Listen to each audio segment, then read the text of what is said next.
Dulu namaku Aulia Prameswari, seorang perempuan yang pernah percaya bahwa pernikahan adalah rumah paling aman untuk pulang, tetapi 2 tahun di balik jeruji besi mengajariku bahwa rumah bisa berubah menjadi kandang, cinta bisa berubah menjadi belati, dan keluarga suami bisa menjadi algojo yang tersenyum sambil menancapkan pisau ke punggungku. Hari ketika aku keluar dari lapas perempuan Surabaya, hujan turun seperti langit ikut membersihkan sisa-sisa kehinaan yang menempel di tubuhku. Rambutku lebih pendek, wajahku lebih tirus, mataku tidak lagi selembut dulu. Dan di genggaman tanganku hanya ada 1 kantong plastik berisi pakaian lusuh, surat bebas, dan foto pernikahan yang sudah kusobek menjadi 2 bagian. 2 tahun lalu, aku masuk penjara bukan karena mencuri, bukan karena menipu, bukan karena melakukan kejahatan apapun, melainkan karena fitnah yang disusun rapi oleh ibu mertuaku sendiri, Ratih Kusumadewi, perempuan bermulut manis di depan tetangga tetapi berhati busuk di balik pintu rumah.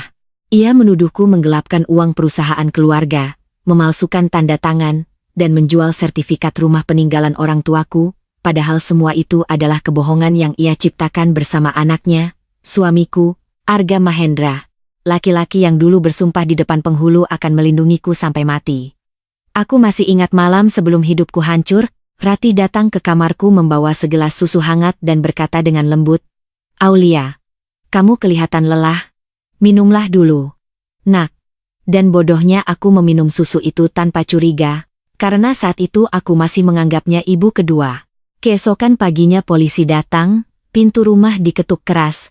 Arga berdiri di belakang mereka dengan wajah pucat yang pura-pura terluka. Ratih menangis histeris sambil menunjukku dan berkata, "Dia menantu durhaka.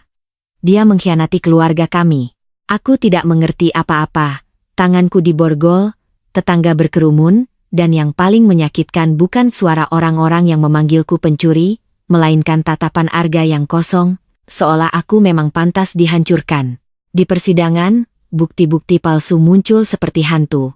Dokumen dengan tanda tanganku, rekaman transfer, saksi bayaran, bahkan pesan singkat palsu yang dibuat seolah aku sedang merencanakan pelarian. Aku menangis, berteriak, bersumpah bahwa aku tidak bersalah, tetapi suaraku tenggelam di bawah tawa mereka yang punya uang dan koneksi.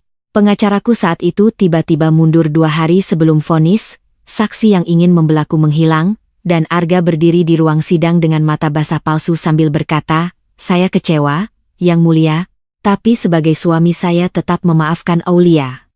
Memaafkan? Kata itu menamparku lebih keras daripada vonis 2 tahun yang dijatuhkan hakim. Sejak hari itu, namaku kotor, hartaku disita, rekeningku dibekukan, rumah peninggalan ayah ibuku berpindah tangan, dan aku dibuang ke penjara seperti sampah yang tidak lagi berguna. Di dalam penjara, aku mati berkali-kali. Pada bulan pertama, aku masih berharap Arga datang menjenguk, membawa makanan kesukaanku, memegang tanganku, dan berkata semua ini hanya mimpi buruk, tetapi yang datang hanya sepi. Bulan kedua, aku menulis surat kepadanya setiap minggu, memohon agar ia mencari kebenaran. Tidak ada balasan. Bulan ketiga, seorang sipir yang kasihan kepadaku berkata pelan, "Mbak, jangan terlalu berharap. Suami Mbak sudah jarang terlihat sedih di luar sana." Aku tertawa hambar waktu itu, masih menolak percaya. Sampai suatu hari, seorang narapidana baru bernama Sari mengenaliku dan berkata, "Kamu Aulia, kan, mantan istrinya Arga Mahendra?" Mantan. Satu kata itu membuat dunia di sekitarku berhenti. Aku mencengkeram lengan Sari dan bertanya apa maksudnya, lalu ia menceritakan bahwa Arga telah menggugat cerai saat aku masih di penjara. Alasan yang dipakai adalah aku mempermalukan keluarga dan merusak nama baiknya. Lebih buruk lagi, ia sudah bertunangan dengan perempuan bernama Nadia, seorang janda kaya pemilik butik mewah, dan Ratih sering muncul di acara arisan memakai perhiasan mahal sambil berkata bahwa akhirnya keluarganya terbebas dari menantu pembawa sial. Malam itu aku tidak menangis. Air mataku seperti sudah habis. Aku hanya duduk menatap dinding lembab sel selama berjam-jam, lalu untuk pertama kalinya dalam hidupku, aku berdoa bukan agar Tuhan mengembalikan cintaku, tetapi agar Tuhan memberiku umur panjang untuk membalas semuanya. Di penjara, aku belajar diam. Diam bukan berarti lemah. Diam adalah cara ular menyimpan bisa sebelum menggigit. Aku berhenti menulis surat untuk Arga. Aku berhenti menyebut namanya dalam doa. Aku mulai memperhatikan orang-orang di sekitarku, mendengar cerita mereka, belajar dari luka mereka. Di sana aku bertemu Bu Mira, mantan akuntan senior yang dipenjara karena dijebak rekan bisnisnya. Dari Bu Mira, aku belajar membaca laporan keuangan, melacak transaksi gelap, mengenali tanda tangan palsu, dan memahami bagaimana orang kaya menyembunyikan uang kotor di balik perusahaan boneka.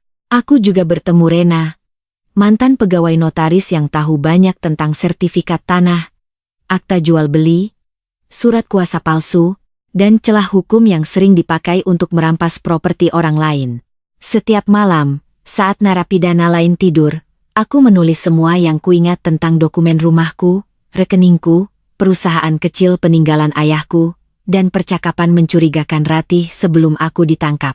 Sedikit demi sedikit, kepingan puzzle itu tersusun. Aku sadar bahwa fitnah itu bukan sekadar untuk membuangku dari keluarga, tetapi untuk mengambil seluruh asetku.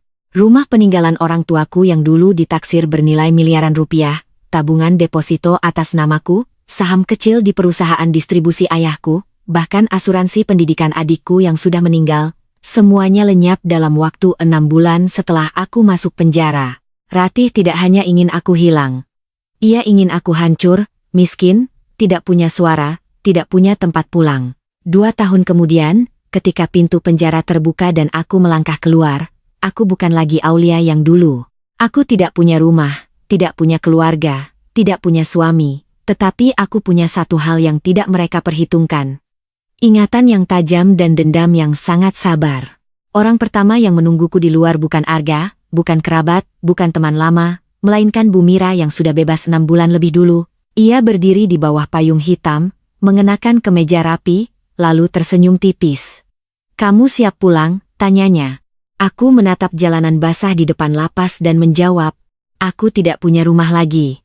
Bu Mira mendekat, menepuk bahuku, lalu berkata, "Kalau begitu, kita bangun medan perang." Sejak hari itu, hidupku berubah menjadi rencana panjang yang dingin. Bu Mira membawaku ke sebuah kos sederhana di pinggiran kota. Di sana, ia memberiku map coklat berisi hasil penyelidikan kecil yang ia lakukan selama 6 bulan terakhir. Tanganku gemetar saat membuka halaman pertama, ada foto Arga dan Nadia di pelaminan, tersenyum bahagia di Hotel Bintang 5. Di samping mereka, Ratih memakai kebaya emas, kalung berlian melingkar di lehernya, wajahnya bersinar seperti ratu yang baru memenangkan perang. Di halaman berikutnya ada foto rumahku, rumah peninggalan ayah ibuku, yang kini sudah direnovasi dan ditempati Ratih. Pagar diganti lebih tinggi, taman diperluas, mobil baru terparkir di garasi. Aku menatap foto itu lama sekali sampai kukuku menancap ke telapak tangan. "Mereka menikmati uangmu," kata Bu Mira pelan. "Tapi mereka ceroboh. Orang serakah selalu meninggalkan jejak." Aku membaca dokumen demi dokumen. Ternyata sertifikat rumahku dialihkan melalui surat kuasa yang katanya kutandatangani 3 hari sebelum penangkapanku. 3 hari sebelum penangkapanku, aku memang sakit setelah meminum obat yang diberikan Ratih. Aku tidur hampir seharian, bangun dengan kepala berat, dan menemukan beberapa kertas kosong di meja kamarku yang katanya dipakai Arga untuk urusan administrasi pajak. Saat itu aku tidak curiga.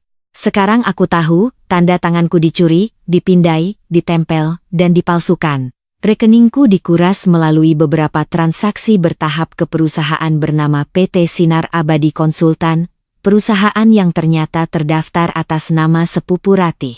Uang itu kemudian berpindah lagi ke rekening Arga, lalu sebagian digunakan untuk membeli mobil, membayar pesta pernikahan dengan Nadia, dan membuka restoran kecil atas nama Ratih.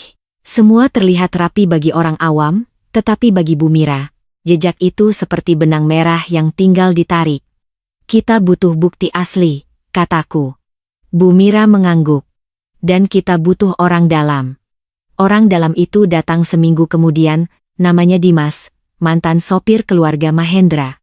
Ia dulu sering mengantarku ke kantor dan diam-diam menghormatiku karena aku tidak pernah memperlakukannya seperti pembantu.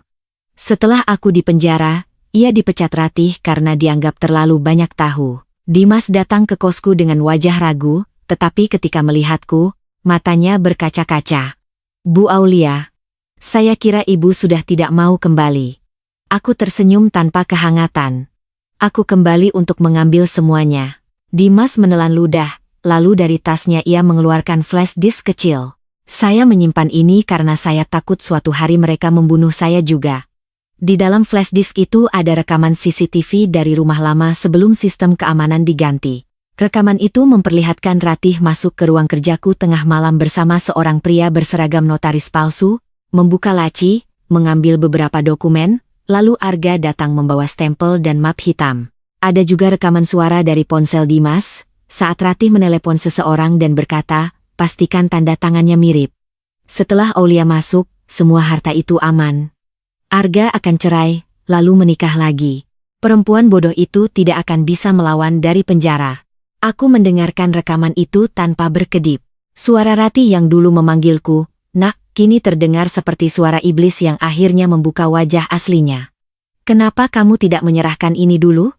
tanyaku kepada Dimas. Ia menunduk. "Saya takut, Bu. Mereka punya polisi kenalan. Waktu saya mau bicara, anak saya diikuti orang tak dikenal." Aku menarik napas panjang. Dulu mungkin aku akan marah, tetapi sekarang aku mengerti bahwa ketakutan adalah penjara lain yang tidak terlihat. Aku mengambil flash disk itu, menggenggamnya erat, lalu berkata, "Mulai sekarang, jangan takut, mereka yang harus takut." Langkah pertamaku adalah menghilang dari radar mereka. Aku mengganti penampilan, memotong rambut sebahu, memakai kacamata, bekerja sementara sebagai staf administrasi di kantor kecil milik teman Bu Mira, dan mulai membangun identitas baru di mata orang-orang yang dulu memandangku hina. Aku tidak langsung menyerang. Aku tahu Ratih suka perhatian, suka dipuji, suka merasa menang. Orang seperti dia tidak akan hancur hanya dengan ditampar. Ia harus dinaikkan dulu setinggi mungkin, dibiarkan tertawa di puncak, lalu dijatuhkan di depan semua orang. Melalui Dimas, aku tahu bahwa Ratih sekarang aktif di komunitas sosialita bernama Permata Bunda, sering mengadakan pengajian mewah, arisan berlian, dan acara amal palsu yang sebenarnya dipakai untuk mencuci citra. Ia selalu membanggakan Nadia sebagai menantu baru yang anggun dan kaya, sementara menyebutku sebagai mantan narapidana yang tidak tahu diri. Arga, di sisi lain, mulai terlihat gelisah. Pernikahannya dengan Nadia tidak seindah yang dipamerkan. Nadia ternyata bukan perempuan bodoh, ia keras, curiga, dan sangat menjaga uangnya. Arga yang dulu terbiasa hidup dari hartaku kini harus menunduk di hadapan istri barunya. Ratih tidak menyukai itu, ia ingin menguasai Nadia seperti dulu ia menguasai aku, tetapi Nadia punya keluarga besar yang lebih kuat. Dari celah itulah aku mulai masuk. Aku membuat akun media sosial anonim bernama Mata Kebenaran dan mulai mengunggah potongan kecil tentang kasusku, bukan langsung menuduh, tetapi menanam pertanyaan, bagaimana bisa seorang perempuan yang sedang dipenjara menandatangani dokumen penjualan aset? Bagaimana bisa uang miliaran berpindah ke perusahaan konsultan yang tidak punya kantor nyata? Bagaimana bisa seorang suami menikah lagi begitu cepat setelah istrinya divonis? Unggahan itu awalnya hanya dibaca sedikit orang, tetapi aku tahu dunia maya menyukai aroma skandal. Aku memberi mereka remah-remah, cukup untuk penasaran, tidak cukup untuk menyerangku balik. Dalam 2 minggu, komentar mulai ramai. Beberapa orang mengingat kasusku. Ada yang dulu menghujatku kini mulai bertanya-tanya. Ratih tentu mendengar kabar itu. Dari Dimas, aku mendapat rekaman suara Ratih mengamuk di rumah. Siapa yang berani mengungkit kasus perempuan sialan itu lagi? Arga, kamu pastikan dia tidak muncul. Aku tidak mau namaku terseret. Arga menjawab dengan suara lelah, "Bu, Aulia baru bebas. Mungkin dia tidak punya apa-apa." Ratih membentak, justru orang yang tidak punya apa-apa paling berbahaya. Untuk pertama kalinya, aku tersenyum. Setidaknya ia masih punya sedikit kecerdasan untuk menyadari badai akan datang. Lalu aku mengirim paket pertama ke rumah mereka. Bukan bom. Bukan ancaman kasar. Hanya sebuah amplop putih tanpa nama pengirim. Isinya fotokopi surat kuasa palsu dengan satu kalimat merah di bagian bawah. Tanda tangan orang mati pun bisa berbicara. Malam itu, Dimas memberitahu bahwa Ratih hampir pingsan. Ia memanggil Arga, memaki pembantu, menyuruh semua CCTV diperiksa, dan membakar amplop itu di halaman belakang. Ia tidak tahu bahwa kepanikannya direkam oleh kamera kecil yang dipasang Dimas di dekat pos satpam lama, karena beberapa satpam masih loyal kepada Dimas. Aku menonton video itu sambil meminum kopi pahit. Wajah Ratih yang biasanya sombong kini retak oleh ketakutan. Tapi itu belum cukup. Aku ingin ia merasakan apa yang kurasakan saat polisi datang, saat tetangga menatap jijik, saat namaku dihancurkan di depan umum. Aku ingin ia bangun setiap pagi dengan dada sesak, bertanya-tanya dari mana serangan berikutnya datang. Beberapa hari kemudian, aku mendatangi kantor pengacara muda bernama Farhan Santoso, rekomendasi Bu Mira. Farhan adalah tipe orang yang tidak banyak bicara, tetapi matanya tajam saat membaca bukti. Setelah melihat rekaman, dokumen transfer, dan salinan akta, ia menutup map perlahan lalu berkata, kasus ini bisa dibuka kembali, tapi mereka pasti melawan. Mereka mungkin akan mencoba menyuap, mengancam, atau membunuh reputasimu lagi. Aku menatapnya dan berkata, reputasiku sudah mereka bunuh. Sekarang tinggal giliran mereka. Farhan mengangguk. Kalau begitu, kita mulai dengan laporan pemalsuan dokumen, penggelapan aset, dan memberikan keterangan palsu. Tapi untuk menjatuhkan ibu mertuamu ke penjara, kita butuh satu bukti yang menghubungkan langsung perintah itu kepadanya. Aku mengeluarkan flash disk Dimas. Apakah suara ini cukup? Farhan mendengarkan rekaman itu. Lalu untuk pertama kalinya wajahnya berubah serius. Ini kuat. Tapi akan lebih kuat kalau kita punya saksi dari pihak notaris atau orang yang membuat dokumen palsu. Nama orang itu muncul dari catatan Rena. Hendra Wijaya, mantan pegawai lepas di kantor notaris yang pernah terseret kasus pemalsuan kecil namun tidak dipenjara karena tiba-tiba mencabut pengakuan. Aku mencarinya selama hampir 3 minggu. Ia ternyata tinggal di Malang, membuka usaha fotokopi kecil, hidup sederhana dengan wajah selalu cemas. Ketika aku datang menemuinya bersama Farhan, ia langsung pucat begitu mendengar nama Ratih Kusumadewi. Saya tidak tahu apa-apa, katanya cepat. Aku meletakkan foto surat kuasa di depannya. Kau tahu, dan kau tahu tanda tangan ini palsu. Tangannya gemetar. Saya cuma disuruh menyiapkan format, saya tidak tahu akan dipakai untuk menjebak orang. Aku mencondongkan tubuh. Aku dipenjara 2 tahun karena format yang kau siapkan. Hendra menutup wajahnya.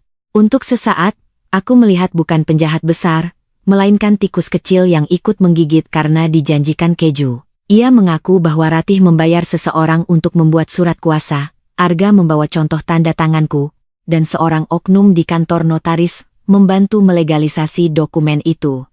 Hendra masih menyimpan pesan lama dan bukti transfer kecil karena takut suatu hari dijadikan kambing hitam. Saya mau bersaksi, katanya akhirnya. Tapi lindungi keluarga saya. Farhan menjawab tenang, kami akan urus. Saat keluar dari toko fotokopi itu, angin sore terasa berbeda. Untuk pertama kalinya sejak bebas, aku merasa bukan hanya dendam yang menuntunku, tetapi kebenaran yang mulai punya kaki untuk berjalan. Namun perang belum benar-benar dimulai sampai aku melihat mereka dengan mataku sendiri. Kesempatan itu datang ketika komunitas Permata Bunda mengadakan acara amal di sebuah ballroom hotel, acara bertema, perempuan mulia, keluarga bahagia. Ironis sekali sampai aku hampir tertawa.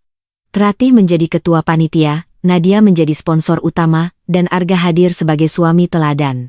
Aku datang dengan undangan palsu yang disiapkan Bu Mira, mengenakan gaun hitam sederhana, riasan tipis, dan kacamata. Tidak ada yang mengenaliku pada awalnya. Aku berdiri di sudut ruangan, melihat Ratih berjalan dari meja ke meja, menerima pujian, memamerkan gelang berlian, tertawa seperti hidupnya bersih tanpa dosa. Lalu aku melihat Arga. 2 tahun tidak membuatnya lebih dewasa. Ia tetap tampan. Tetapi wajahnya lelah. Matanya menyimpan ketakutan yang dulu tidak pernah kulihat. Di sampingnya, Nadia mengenakan gaun merah marun, cantik dan dingin, menggenggam lengannya seperti pemilik menggenggam barang mahal. Saat pembawa acara memanggil Ratih ke panggung untuk memberi sambutan tentang keikhlasan seorang ibu, darahku mendidih. Ratih berdiri di bawah lampu, tersenyum ke kamera, lalu berkata, sebagai seorang ibu, saya percaya keluarga harus dijaga dari pengkhianatan. Kadang Tuhan menyingkirkan orang-orang buruk dari hidup kita agar kita bisa menemukan kebahagiaan yang sebenarnya. Tepuk tangan memenuhi ruangan. Aku menggenggam gelas sampai hampir pecah. Orang buruk itu aku. Pengkhianat itu aku. Di cerita palsunya, ia adalah korban yang menang. Tetapi malam itu, Aku memutuskan memberi tanda bahwa korban yang ia kubur masih bernapas. Ketika Ratih turun dari panggung dan berjalan menuju toilet, aku mengikutinya. Lorong hotel sepi, hanya suara musik samar dari ballroom. Ratih berhenti di depan cermin, memperbaiki lipstik, lalu aku berdiri di belakangnya. Selama beberapa detik, ia tidak sadar. Lalu matanya menangkap pantulanku. Wajahnya membeku, lipstik jatuh ke lantai. Aulia. Bisiknya seperti melihat hantu. Aku melepas kacamata perlahan. Ibu kelihatan bahagia. Ia mundur satu langkah, wajahnya pucat, tetapi sombongnya belum hilang. Kamu berani datang ke sini? Mantan narapidana sepertimu tidak pantas berada di tempat ini. Aku tersenyum tipis. Lucu. Dulu ibu juga bilang aku tidak pantas berada di rumahku sendiri, jadi ibu mengambilnya. Matanya menyipit. Hati-hati bicara. Kamu tidak punya bukti. Aku mendekat, cukup dekat untuk melihat bedak mahalnya retak oleh keringat. Dulu aku memang tidak punya. Sekarang aku punya semuanya. Untuk pertama kalinya, Ratih tidak bisa menjawab. Di balik pintu ballroom, orang-orang masih tertawa, musik masih mengalun, tetapi di lorong itu, kemenangan Ratih mulai runtuh dalam diam. Aku mengambil selembar foto dari tas kecilku, foto dirinya di ruang kerjaku malam sebelum penangkapanku, lalu menyelipkannya ke tangan Ratih. Simpan baik-baik, itu baru salam pembuka. Ratih menatap foto itu dengan bibir gemetar. Apa maumu? Tanyanya. Aku menatapnya lurus, dan suaraku keluar pelan namun tajam. Semua yang kau curi. Namaku, rumahku, uangku, hidupku. Dan setelah itu, aku mau melihatmu memakai seragam tahanan seperti yang dulu kau pakaikan padaku. Ratih mengangkat tangan hendak menamparku, tetapi aku menangkap pergelangan tangannya. Dulu aku mungkin akan diam. Dulu aku mungkin akan menangis. Tapi Aulia yang dulu sudah mati di sel nomor 7. Aku mendekat ke telinganya dan berbisik, jangan sentuh aku lagi, Bu. Sekali lagi ibu menyentuhku, aku akan berteriak. Dan semua sosialita di dalam sana akan melihat ibu mulia mereka menyerang mantan menantu yang baru bebas karena difitnah. Tangannya lemas, aku melepaskannya, lalu berjalan pergi meninggalkan Ratih yang berdiri kaku seperti patung retak. Saat kembali ke ballroom, aku sengaja melewati meja Arga. Ia sedang berbicara dengan Nadia ketika matanya bertemu mataku. Waktu berhenti. Wajahnya berubah pucat, gelas di tangannya hampir jatuh. Nadia memperhatikan reaksinya dan bertanya, kamu kenal perempuan itu? Arga membuka mulut, tetapi tidak ada suara keluar. Aku tersenyum kepadanya, senyum yang dulu ia cintai, kini berubah menjadi hukuman. Lalu aku berjalan keluar dari ballroom dengan kepala tegak. Di luar hotel, hujan sudah berhenti. Ponselku bergetar. Pesan dari Farhan masuk. Laporan resmi siap diajukan besok pagi. Hendra bersedia memberi kesaksian tertulis. Kita bisa mulai. Aku menatap langit malam Jakarta yang basah dan berkilau, lalu mengetik balasan singkat, mulai. Jangan sisakan satu pun. Malam itu, untuk pertama kalinya setelah 2 tahun, aku tidur tanpa mimpi buruk. Bukan karena aku sudah memaafkan, tetapi karena perang yang sebenarnya akhirnya dimulai. Pagi setelah acara amal itu, kota masih basah oleh sisa hujan ketika aku duduk di kantor Farhan dengan secangkir kopi yang sama sekali tidak kuminum, sementara di hadapanku terbentang map-map tebal berisi laporan polisi, salinan bukti transfer, rekaman suara, cetakan pesan lama Hendra, dan foto CCTV yang selama 2 tahun menjadi hantu bisu dari kebenaranku. Farhan masuk dengan wajah serius, meletakkan satu berkas di meja, lalu berkata, mulai hari ini mereka bukan hanya menghadapi kamu, Aulia, mereka menghadapi hukum. Aku menatap tanda tanganku di halaman laporan, tangan yang dulu diborgol kini menandatangani serangan balik, dan di dalam dadaku ada sesuatu yang dingin namun hidup. Laporan itu diajukan resmi. Pemalsuan surat kuasa, penggelapan aset, pemberian keterangan palsu, persekongkolan jahat, dan dugaan pencucian uang melalui perusahaan boneka milik keluarga Ratih. Ketika pena menyentuh kertas terakhir, aku merasa seolah pintu sel yang selama ini masih mengurung jiwaku akhirnya terbuka sedikit, tetapi aku tahu, Ratih tidak akan diam. Ia bukan perempuan yang menyerah hanya karena satu laporan. Ia akan menggigit, mencakar, dan menyeret siapapun demi menyelamatkan dirinya. Benar saja, belum sampai sore, nomor tak dikenal meneleponku berkali-kali. Aku tidak mengangkat, lalu pesan masuk. Cabut laporan itu kalau kamu masih ingin hidup tenang. Aku tersenyum tipis. Hidup tenang? Mereka sudah merampas itu 2 tahun lalu. Malamnya, media sosial mulai ramai. Akun-akun anonim menyerangku, menyebutku mantan narapidana yang mencari sensasi, perempuan gagal move on, pemeras keluarga kaya, bahkan ada yang mengunggah foto lamaku saat keluar dari pengadilan dengan wajah menangis. Aku tahu Ratih sedang memainkan kartu lamanya. Membunuh reputasiku sebelum kebenaran sempat berdiri. Tapi kali ini aku tidak sendirian. Bu Mira menyiapkan balasan yang lebih halus dan mematikan. Akun Mata Kebenaran mengunggah potongan dokumen aliran dana PT Sinar Abadi Konsultan tanpa menyebut nama lengkap, hanya menandai tanggal-tanggal transaksi yang terjadi saat aku berada di dalam penjara. Komentar netizen berubah arah. Kok bisa orang di penjara mindahin uang? Tulis seseorang. Ini aneh, harus dibuka lagi kasusnya, tulis yang lain. Ratih panik. Ia mengadakan konferensi kecil di depan teman-teman sosialitanya, menangis di kamera, berkata bahwa ia difitnah oleh mantan menantu yang sakit hati karena suaminya menikah lagi. Aku menonton video itu dari laptop di kosku. Ia memegang tisu, suaranya bergetar, tetapi matanya tidak pernah benar-benar menangis. Di sampingnya Arga duduk kaku, sementara Nadia menatap kamera dengan wajah dingin. Saat wartawan bertanya apakah benar ada aset Aulia yang berpindah ke keluarga Mahendra setelah Aulia di penjara, Ratih langsung menjawab, semua sesuai hukum. Farhan yang duduk di sampingku tertawa pendek. Kalimat orang bersalah biasanya selalu begitu. Beberapa hari kemudian, panggilan pemeriksaan pertama keluar. Ratih dipanggil sebagai saksi. Arga juga. Hendra masuk perlindungan sementara sebagai saksi kunci. Saat mendengar kabar itu, Ratih mengirim orang ke rumah Hendra di Malang. Mereka datang malam-malam, menggedor pintu, menakuti istrinya, berkata bahwa anaknya bisa celaka kalau Hendra membuka mulut, tetapi Farhan sudah memperkirakan itu. Polisi yang bekerja sama dengan tim hukum kami menangkap 2 orang suruhan itu, dan dari ponsel mereka ditemukan pesan dari nomor yang terhubung dengan asisten pribadi Ratih. Aku menerima kabar itu tanpa ekspresi. Ratih sedang menggali kuburnya sendiri, dan setiap ancaman yang ia kirim justru menjadi sekop baru untuk memperdalam lubang itu. Pemeriksaan pertama Ratih terjadi pada hari Senin. Aku sengaja datang ke kantor polisi meski Farhan berkata aku tidak perlu hadir. Aku ingin melihat wajahnya ketika ia masuk bukan sebagai Ratu Arisan, bukan sebagai ibu terhormat, melainkan sebagai perempuan yang dipanggil penyidik. Ratih datang memakai kacamata hitam besar, dikawal Arga dan 2 pengacara mahal. Ia masih mencoba berjalan anggun, tetapi langkahnya lebih cepat dari biasanya.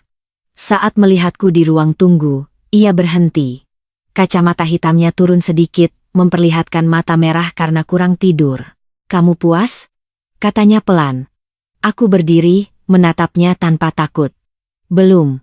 Arga menatapku seperti ingin bicara, tetapi Nadia muncul dari belakangnya, menggandeng lengannya dengan kuat. Rupanya istri barunya ikut datang. Nadia memandangku dari atas ke bawah. "Jadi kamu Aulia," katanya. Suaranya halus, tetapi penuh duri. "Aku kira kamu lebih menakutkan." Aku tersenyum. "Tanyakan pada ibu mertuamu malam ini, apakah aku menakutkan atau tidak." Wajah Nadia berubah sedikit. Ratih menarik napas tajam. Arga akhirnya berkata, "Aulia, cukup. Jangan hancurkan semuanya." Kalimat itu hampir membuatku tertawa. "Semuanya? Yang mana, Arga? Hidupmu? Nama keluargamu? Atau hasil rampokan dari hidupku?" Ia terdiam. Dulu diamnya membuatku terluka. Sekarang diamnya hanya bukti bahwa ia tidak pernah punya keberanian. Ratih masuk ruang pemeriksaan selama 4 jam. Ketika keluar, wajahnya tidak lagi rapi. Bedaknya luntur, bibirnya pucat, dan pengacaranya terlihat sibuk menelepon seseorang. Aku tahu penyidik sudah memutar rekaman suara dari Dimas. Aku tahu mereka sudah menunjukkan foto CCTV. Namun Ratih tetap Ratih. Ia menyangkal semuanya.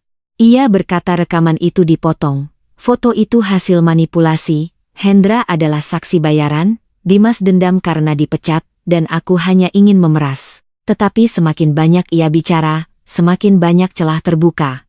Karena setelah Ratih, Arga dipanggil. Dan Arga tidak sekuat ibunya. Pemeriksaan Arga berlangsung lebih singkat, tetapi dampaknya lebih besar. Malam itu Farhan mendapat kabar dari sumbernya. Arga mengaku bahwa ia tahu ada surat kuasa, tetapi mengaku tidak tahu kalau surat itu palsu. Ia mengatakan semua diurus oleh Ratih. Itu bukan pengakuan penuh, tapi cukup untuk menunjukkan retakan pertama dalam keluarga Mahendra. Ketika aku mendengar itu, aku menutup mata beberapa detik. Bukan karena sedih, karena aku akhirnya melihat pola lama mereka berbalik. Orang-orang yang dulu bersatu untuk menghancurkanku kini mulai saling mendorong ke jurang. Ratih marah besar.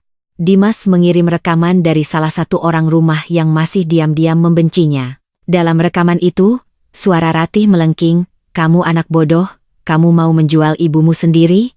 Arga menjawab, "Aku cuma bilang yang sebenarnya, Bu. Aku tidak mau masuk penjara karena semua rencana ibu." Lalu terdengar suara benda pecah.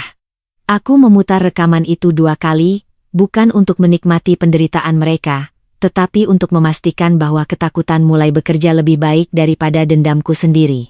Sementara itu, Nadia mulai curiga pada Arga. Ia menyewa auditor pribadi untuk memeriksa keuangan suaminya dan keluarga Mahendra. Itu adalah hadiah yang tidak kuduga. Nadia mungkin bukan orang baik, tetapi ia bukan perempuan yang mau dijadikan sapi perah. Dalam waktu seminggu, ia menemukan bahwa sebagian biaya pesta pernikahannya dengan Arga berasal dari rekening yang dulu terkait dengan asetku. Ia juga menemukan bahwa Ratih pernah mencoba meminta Arga mengajukan pinjaman memakai nama Nadia sebagai penjamin. Nadia murka. Malam itu ia datang ke kosku tanpa pemberitahuan. Mobil hitamnya berhenti di depan gang sempit, membuat tetangga menoleh penasaran. Ia turun dengan gaun mahal dan wajah tegang, seperti seseorang yang tidak biasa menginjak tanah becek. Aku menemuinya di teras kecil. "Untuk apa datang?" tanyaku. Nadia menatapku lama. "Aku tidak datang untuk berteman." "Bagus. Aku juga tidak butuh teman." Ia mengeluarkan amplop dari tasnya. "Aku menemukan sesuatu tentang Arga dan ibunya. Aku ingin tahu apakah ini milikmu." Di dalam amplop itu ada salinan pembayaran vendor pernikahan, bukti transfer dari rekening perusahaan boneka, dan catatan pinjaman pribadi Arga. Aku membacanya cepat, dadaku mengeras. Uang yang mereka pakai untuk menari di pelaminan ternyata uang yang sama yang dirampas dari warisan orang tuaku. Nadia memperhatikan wajahku. Aku tidak tahu soal ini saat menikah dengannya. Aku menatapnya tajam. "Tapi kamu tahu dia menceraikan istrinya saat istrinya di penjara." Nadia terdiam sesaat, lalu berkata pelan, "Aku percaya cerita mereka waktu itu. Mereka bilang kamu bersalah." Aku tertawa pendek. Semua orang percaya, karena orang miskin yang dituduh selalu kalah dari orang kaya yang menangis. Nadia menarik napas. "Aku ingin melindungi hartaku. Kalau itu membantu kamu menghancurkan Ratih, gunakan." Aku menerima amplop itu. "Dan Arga?" Untuk pertama kalinya, wajah Nadia retak oleh kemarahan pribadi. Dia akan belajar bahwa menikahi perempuan kaya bukan berarti mendapat kunci brankas. Setelah Nadia pergi, aku sadar perang ini semakin luas, bukan hanya aku melawan Ratih. Ini berubah menjadi badai yang menyeret semua kebohongan mereka. Farhan menggunakan bukti dari Nadia untuk memperkuat laporan pencucian uang. Bu Mira menyusun kronologi aliran dana. Dimas menemukan satu nama baru. Rukmini, pembantu lama yang dulu bekerja di rumahku saat malam dokumen dipalsukan. Rukmini menghilang setelah aku ditangkap, katanya pulang kampung. Ternyata ia dikirim Ratih ke Lombok dengan uang tutup mulut. Kami mencarinya melalui kenalan Dimas. Butuh waktu, tetapi akhirnya Rukmini ditemukan bekerja di warung makan kecil dekat pelabuhan.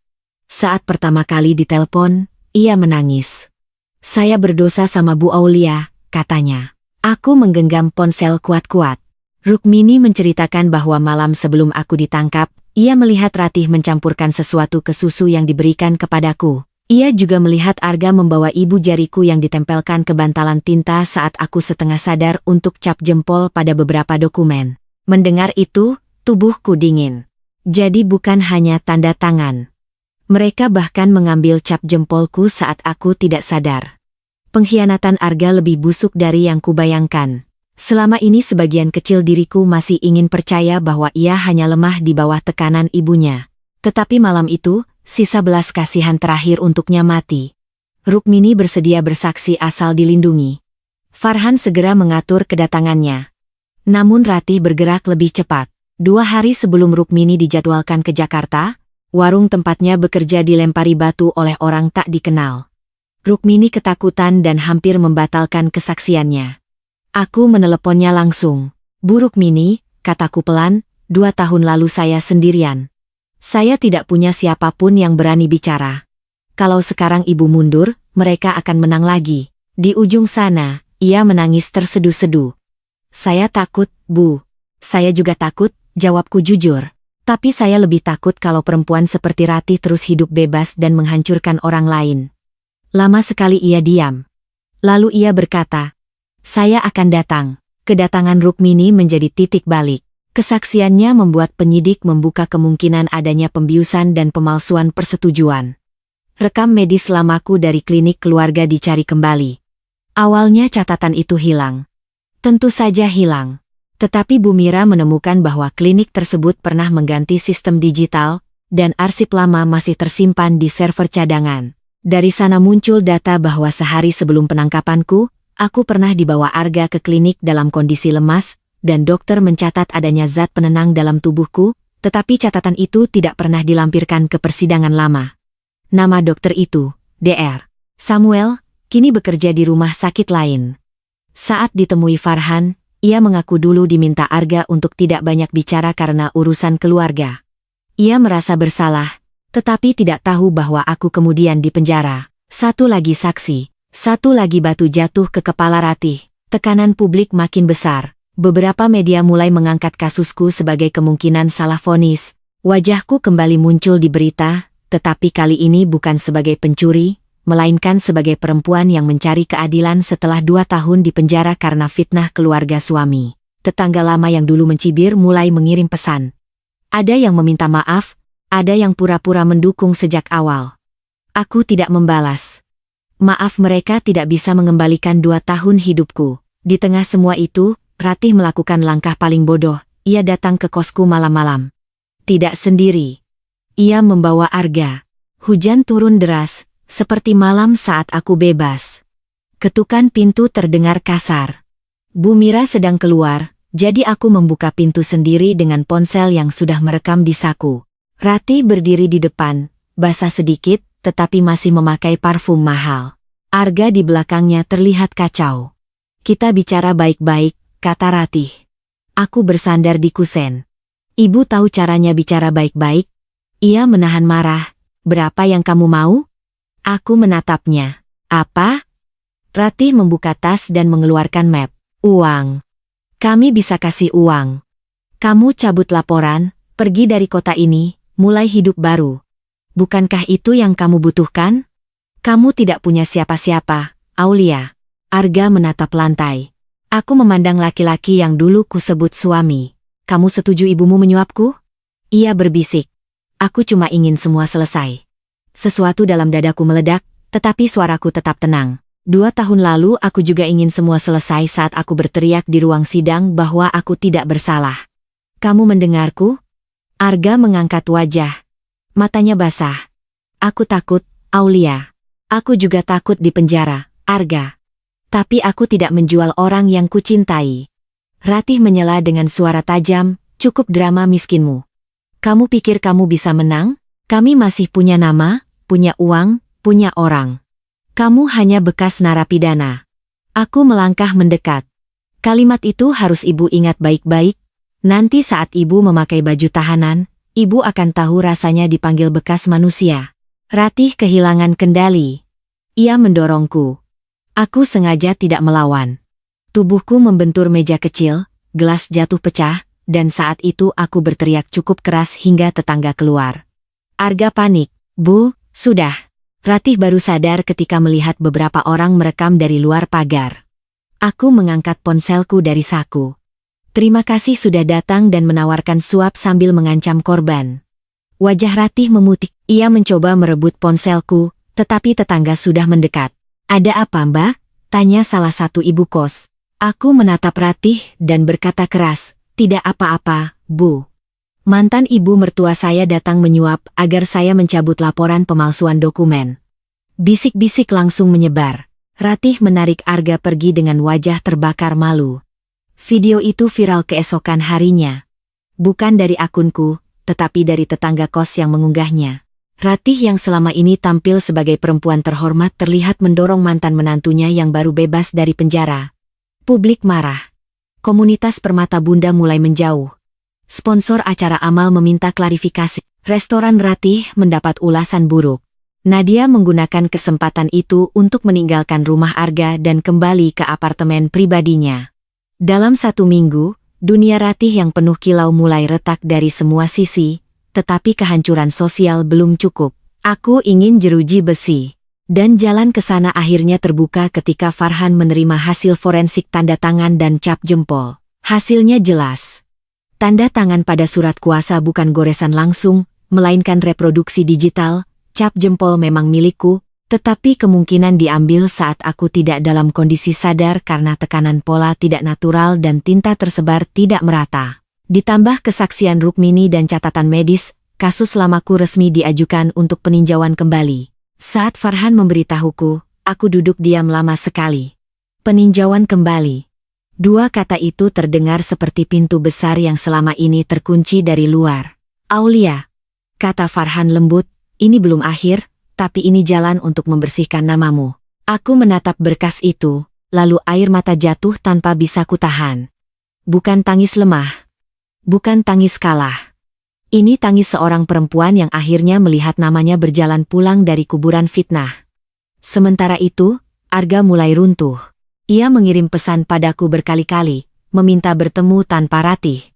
Aku mengabaikan semuanya sampai akhirnya Farhan menyarankan satu pertemuan yang direkam resmi, karena mungkin Arga akan memberikan pengakuan tambahan. Kami bertemu di sebuah kafe kecil yang sepi, ditemani Farhan di meja lain.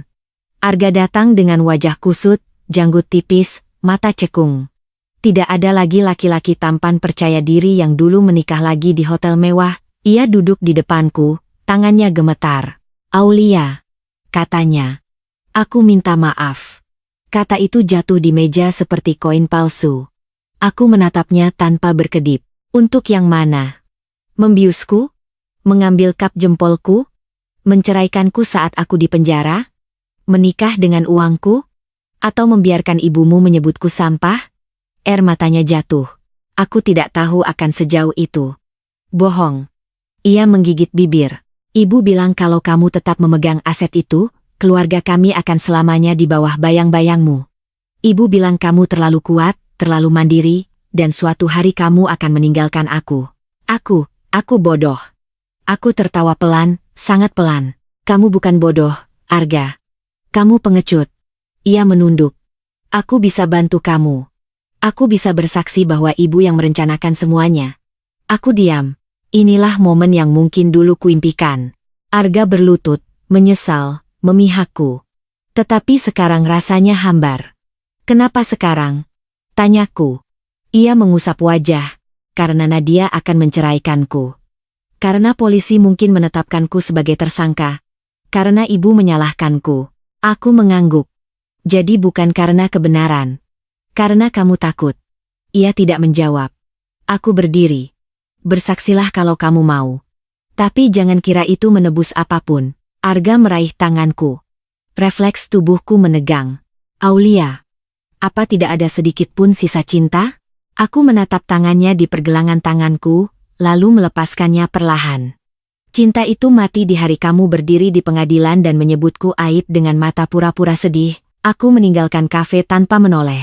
Di luar, napasku berat, tetapi hatiku lebih ringan. Malam itu, Arga memberi keterangan tambahan kepada penyidik melalui pengacaranya sendiri. Ia mengakui bahwa Ratih memerintahkan pembuatan surat kuasa palsu, bahwa ia membantu mengambil cap jempolku saat aku setengah sadar, dan bahwa uang dari asetku digunakan untuk kepentingan keluarga. Namun ia tetap mencoba menyelamatkan dirinya dengan berkata bahwa ia ditekan ibunya. Farhan menyebutnya strategi mengurangi hukuman. Bagiku, itu hanya sifat asli Arga. Bahkan saat mengaku, ia masih bersembunyi di balik bayangan ibunya. Pengakuan Arga menghantam Ratih seperti petir. Polisi memanggilnya lagi, kali ini statusnya naik dari saksi menjadi terlapor utama dengan kemungkinan penetapan tersangka. Rumah mewah yang dulu milikku mulai sering didatangi wartawan. Ratih tidak lagi keluar untuk arisan. Ia menutup semua tirai. Restorannya sepi. Rekening terkait perusahaan boneka dibekukan sementara. Nadia mengajukan gugatan cerai dan meminta perlindungan aset pribadi. Keluarga Mahendra yang dulu berdiri di atas harta curian kini saling menggugat, saling menyalahkan, saling menyelamatkan diri. Dan aku menonton dari jauh, bukan dengan tawa, melainkan dengan ketenangan yang lebih tajam dari pisau. Puncak bagian kedua dari perang ini terjadi ketika polisi melakukan penggeledahan di rumahku, rumah yang mereka rampas dan Ratih tempati seolah-olah ia pemilik sah. Aku datang bersama Farhan, berdiri di luar pagar saat penyidik masuk membawa surat resmi. Ratih berteriak dari dalam, "Ini rumah saya. Kalian tidak berhak." Suaranya menggema di halaman yang dulu ditanami bunga melati oleh ibuku. Aku melihat pagar tinggi, cat baru, lampu mahal, semua hasil dari uangku, dan dadaku sesak oleh marah yang lama tertahan. Penyidik menyita komputer, beberapa map dokumen, buku catatan keuangan, stempel perusahaan, dan yang paling penting, sebuah brankas kecil di kamar Ratih. Saat brankas dibuka, ditemukan salinan sertifikat rumahku, perhiasan yang dibeli setelah asetku dijual, buku tabungan atas nama orang lain, dan satu buku harian kecil berisi catatan transaksi yang ditulis tangan. Ratih jatuh duduk ketika buku itu ditemukan. Aku tahu dari wajahnya bahwa itulah jantung rahasianya. Di salah satu halaman, tertulis tanggal penangkapanku dan kalimat singkat, sudah masuk, rumah aman, Arga harus segera urus cerai." Farhan menatapku. Aku menatap buku itu. Hanya satu huruf, A, tetapi cukup untuk membuat darahku mendidih. Bagi mereka, aku bahkan bukan manusia. Aku hanya inisial dalam buku rampokan. Ketika Ratih digiring keluar untuk pemeriksaan lanjutan, wartawan berkerumun. Ia menutupi wajah dengan syal, tetapi aku berdiri tepat di jalurnya. Ia berhenti, matanya penuh kebencian. "Kamu menghancurkan keluargaku," desisnya. Aku menatapnya dan menjawab, "Tidak, Bu. Aku hanya menyalakan lampu." Kecoa-kecoa itu keluar sendiri. Untuk pertama kalinya, kamera menangkap kami berhadapan. Mantan menantu yang pernah difitnah, dan ibu mertua yang kini gemetar di depan hukum. Malam itu berita menyebar kemana-mana, kasus Aulia Prameswari dibuka kembali, mantan ibu mertua diduga otak pemalsuan aset. Aku membaca judul itu berkali-kali. Namaku masih belum sepenuhnya bersih, tetapi kebenaran sudah punya suara. Namun tepat saat aku berpikir Ratih mulai terpojok tanpa jalan keluar, ia melakukan langkah paling gelap. Hendra, saksi kunci kami, mengalami kecelakaan mobil dalam perjalanan menuju kantor Farhan. Truk kecil menabrak dari samping, lalu kabur. Hendra selamat, tetapi terluka parah. Ketika kabar itu datang, seluruh tubuhku membeku. Ini bukan lagi intimidasi. Ini percobaan pembungkaman. Farhan segera meminta perlindungan lebih ketat untuk semua saksi. Bu Mira menyuruhku pindah sementara ke tempat aman, tetapi aku menolak takut. Malam itu, aku berdiri di depan jendela apartemen kecil tempat persembunyian sementara, menatap lampu kota, dan ponselku bergetar. Pesan dari nomor tak dikenal masuk, "Saksi bisa hilang, bukti bisa terbakar. Kamu masih bisa berhenti." Aku membaca pesan itu sekali, lalu mengirim tangkapan layar ke Farhan. Setelah itu aku mengetik balasan untuk nomor itu. 2 tahun di penjara tidak membuatku berhenti. 1 ancaman murahan juga tidak akan. Beberapa detik kemudian, pesan balasan muncul, "Kalau begitu bersiaplah kehilangan lebih banyak."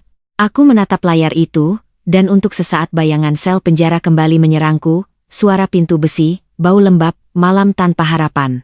Tetapi kali ini aku tidak runtuh. Aku mengambil foto lama ayah dan ibuku dari dompet, menyentuh wajah mereka, lalu berbisik, "Aku hampir sampai." Keesokan paginya, kabar besar datang. Polisi berhasil menangkap sopir truk yang menabrak Hendra. Dari pemeriksaan awal, sopir itu menerima uang dari seorang perantara. Perantara itu ternyata pernah bekerja sebagai keamanan di restoran Ratih. Rantai mulai mengarah lagi kepadanya. Farhan berkata ini bisa memperberat kasus menjadi upaya menghalangi proses hukum dan intimidasi saksi. Ratih makin terdesak. Tetapi orang yang paling tidak kusangka justru muncul di kantor polisi membawa bukti tambahan. Nadia. Ia datang dengan pengacaranya, menyerahkan rekaman percakapan Ratih yang memintanya membantu menekan Arga agar mencabut pengakuan. Dalam rekaman itu, Ratih berkata dengan jelas, kalau Arga bicara terus, kita semua habis. Bilang padanya lebih baik Aulia yang mati daripada kita masuk penjara. Saat Farhan memutar rekaman itu untukku, ruangan terasa hening. Bahkan Bu Mira tidak langsung bicara. Kalimat itu bukan lagi metafora. Ratih ingin aku hilang untuk kedua kalinya. Saat itulah aku benar-benar paham. Perempuan itu tidak akan berhenti sampai ia dikurung. Semua simpati, semua rasa kemanusiaan, semua keraguan yang mungkin masih tersisa lenyap. Aku menatap Farhan dan berkata, ajukan semuanya. Jangan hanya buat dia kalah. Buat dia tidak bisa berdiri lagi di atas hidup orang lain. Farhan mengangguk. Kita akan dorong penahanan. Hari penetapan tersangka Ratih datang lebih cepat daripada yang dibayangkan banyak orang. Ia dipanggil lagi, kali ini tidak pulang. Aku berada di luar gedung ketika kabar itu keluar. Ratih Kusuma Dewi resmi ditetapkan sebagai tersangka dalam kasus pemalsuan dokumen, penggelapan aset, dan dugaan persekongkolan memberikan keterangan palsu. Permohonan penahanan sedang dipertimbangkan karena ada indikasi intimidasi saksi. Wartawan berteriak, kamera menyala, dan tak lama kemudian Ratih keluar dari pintu samping dengan wajah pucat, dikawal petugas. Tangannya belum diborgol, tetapi langkahnya sudah seperti orang yang mendengar suara jeruji dari kejauhan. Arga berdiri di sisi lain, menangis, memanggil, Bu. Ratih menoleh dan menamparnya di depan semua orang.